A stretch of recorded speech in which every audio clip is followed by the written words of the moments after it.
మన జీవితంలో ఎదురయ్యే ఓటములు, బంధాల్లోని సవాళ్లు, మన లోపల ఉండే అహం, వీటన్నింటి వెనక ఉన్న అసలైన పాఠాలేంటో తెలుసుకునే ప్రయత్నం చేద్దాం. సరే, ముందుగా ఒక ప్రశ్నతో మొదలు పెడదాం. పడిపోవడం, ఓడిపోవడం, ఈ రెండు పదాల్ని మనం చాలాసార్లు ఒకేలా వాడేస్తాం కదా. కానీ నిజంగా వాటి మధ్య ఏమైనా తేడా ఉందా? జీవిత ప్రయాణంలో మనకు ఎదురయ్యే ఈ అనుభవాల్ని మనం ఎలా చూడాలి?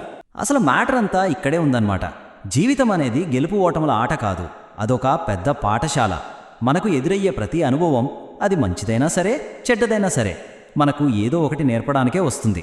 ఈ ఒక్క ఆలోచన మనల్ని చూసే దృష్టికోణాన్నే మార్చేస్తుంది. సరే, మన మొదటి టాపిక్ జీవిత పాఠశాల.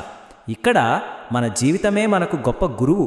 ముఖ్యంగా మనకు కష్టాలు ఎదురైనప్పుడు, మనకి ఏదైనా కష్టం వచ్చినప్పుడు ఏమనిపిస్తుంది? కృంగిపోతాం కదా. కానీ ఒక్కసారి ఇలా ఆలోచిద్దాం. బహుశా అది మనల్ని శిక్షించడానికి రాలేదేమో, బదులుగా మనకు ఏదో ఒక ముఖ్యమైన పాఠం నేర్పించడానికి వచ్చిందేమో.